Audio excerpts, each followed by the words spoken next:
प्रिय विद्यार्थियों, मैं के.आर. मीना,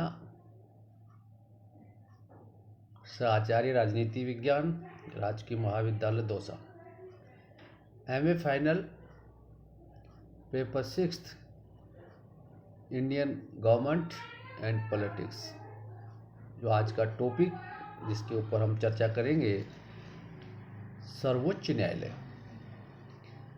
भारत का सर्वोच्च न्यायालय नागरिक व्यवस्था के शिखर पर स्थित एक ऐसा निकाय है जो देश के संविधान का व्याख्याकार एवं संरक्षक होने के साथ साथ मूल अधिकारों की रक्षा, फेडरल सिस्टम संघात्मक व्यवस्था की रक्षा करने वाली एक महत्वपूर्ण संस्था है।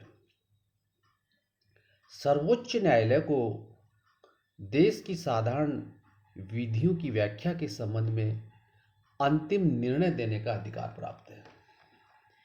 ये दीवानी एवं फौजदारी मामलों का सर्वोच्च अपीलीय न्यायालय है।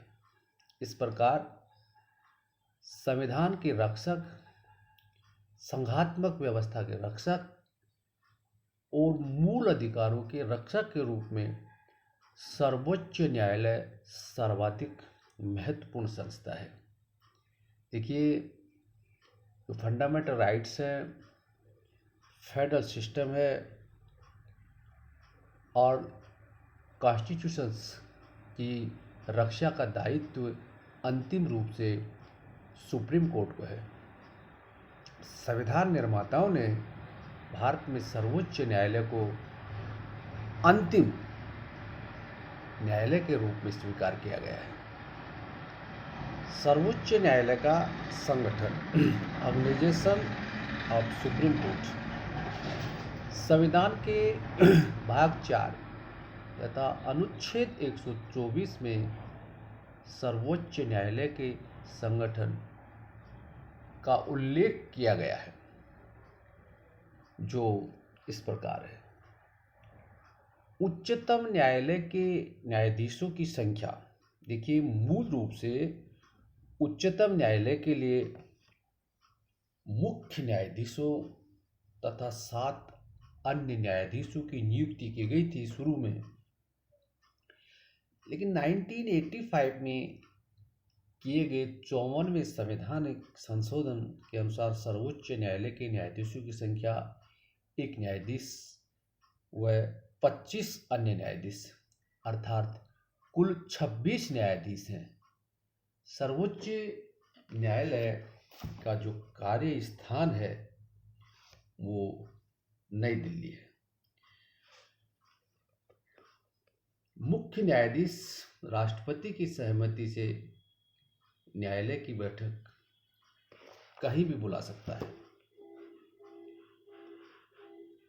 अनुच्छेद 124 के अनुसार उच्चतम न्यायालय के मुख्य न्यायाधीश एवं अन्य न्यायाधीशों की नियुक्ति राष्ट्रपति स्वयं अपने हस्ताक्षर एवं मोहर के द्वारा करता है। व्यवहार में राष्ट्रपति की इस शक्ति का वास्तविक प्रयोग विधि मंत्रालय द्वारा किया जाता है। राष्ट्रपति की स्वीकृति सिर्फ औपचारिकता मात्र होती है। न्यायाधीशों की नियुक्ति, सर्वोच्च न्यायालय के न्यायाधीशों की नियुक्ति अभी मैंने बताया था कि राष्ट्रपति के द्वारा की जाती है। मुख्य न्यायाधीश के पद पर नियुक्ति के बारे में 1978 से अपनाई गई सर्वमान्य परंपरा के आधार पर इस तरीके की व्यवस्था चली आ रही है कि राष्ट्रपति द्वारा इस न्यायालय के जो वरिष्ठतम न्यायाधीश होता है उसको मुख्य न्यायाधीश के पद पर नियुक्त किया जाएगा। और विधि आयोग ने अपनी 80वीं रिपोर्ट में कहा गया कि सर्वोच्च न्यायालय के न्यायाधीशों की नियुक्ति के बारे में वरिष्ठता के सिद्धांत का कड़ाई से पालन किया जाए। अन्य न्यायाधीशों की नियुक्ति के बारे में ये प्रावधान है। अनुच्छेद 124 के अनुसार सर्वोच्च न्यायालय के मुख्य न्यायाधीश के अलावा अन्य न्यायाधीशों की नियुक्ति करते समय राष्ट्रपति मंत्रियों के अतिरिक्त उच्चतम न्यायालय और उच्च न्यायालयों के ऐसे न्यायाधीशों से परामर्श ले जिनसे परामर्श लेना वह उचित और आवश्यक समझता हो। तदर्थ न्यायाधीशों की नियुक्ति अनुच्छेद 127 के अनुसार तदर्थ न्यायाधीशों की नियुक्ति की भी संविधान व्यवस्था करता है। इनकी नियुक्ति राष्ट्रपति के परामर्श पर मुख्य न्यायाधीश के द्वारा की जाती है। न्यायाधीशों की नियुक्ति से संबंधित कुछ परंपराएं भी शुरू हो गई है। न्यायाधीशों की नियुक्ति के संबंध में ये परंपरा विकसित हुई है कि कम से कम एक न्यायाधीश मुस्लिम होना चाहिए। दूसरी परंपरा वरिष्ठता के नियम की है, यद्यपि इसका उल्लंघन अनेक बार किया जा चुका है। सर्वोच्च न्यायालय के न्यायाधीशों की योग्यता भारत के उसी नागरिक को उच्चतम न्यायालय के न्यायाधीश के पद पर नियुक्त किया जा सकता है। इसमें निम्न योग्यताएं होनी चाहिए। वह भारत का नागरिक हो, वह कम से कम 10 वर्ष तक किसी उच्च न्यायालय के न्यायाधीश पद पर रह चुका हो, वह कम से कम 10 वर्ष तक किसी उच्च न्यायालय में वकालत कर चुका हो और राष्ट्रपति की दृष्टि में वो विख्यात विधिवेत्ता हो। ऐसे व्यक्ति को राष्ट्रपति के द्वारा न्यायाधीश नियुक्त किया जाता है। कार्यकाल देखिए, उच्चतम न्यायालय के न्यायाधीश की सेवा विमुक्ति की आयु 65 वर्ष है।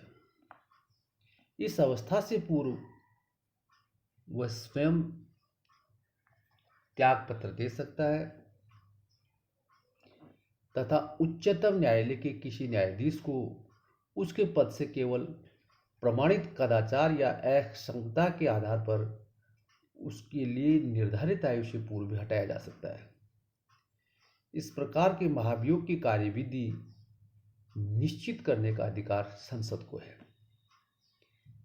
देखिए, कार्यविधि चाहे जो भी हो, लेकिन संसद के दोनों सदनों को अलग अलग अपने कुल सदस्यों की संख्या के बहुमत और उपस्थित तथा मतदान करने वाले सदस्यों के 2/3 मत से प्रस्ताव पारित होना चाहिए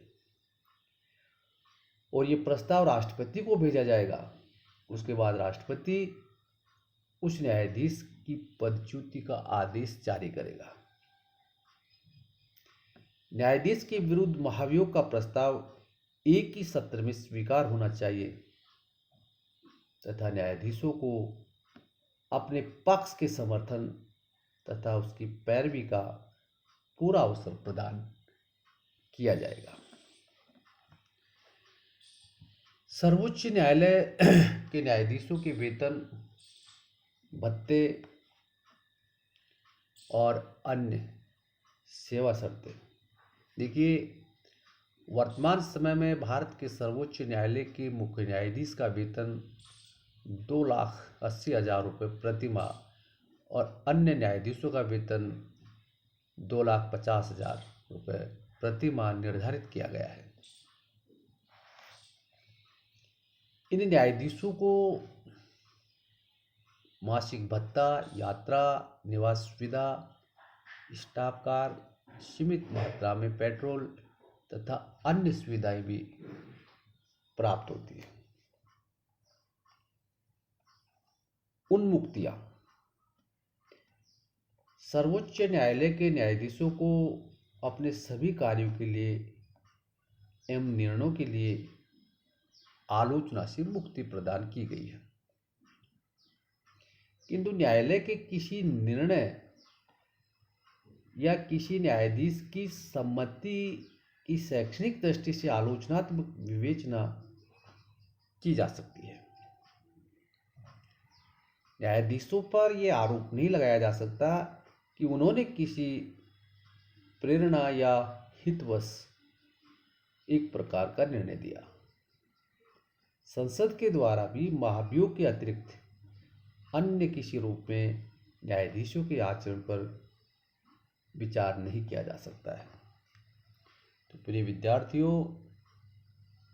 ये सर्वोच्च न्यायालय की रचना, सर्वोच्च न्यायालय का गठन के बारे में आपसे चर्चा हुई, जो काफ़ी इम्पोर्टेंट है। इसके बाद हम नेक्स्ट इसी का टॉपिक पढ़ाएंगे, इसके power and functions. Thank you, सभी को बहुत बहुत धन्यवाद।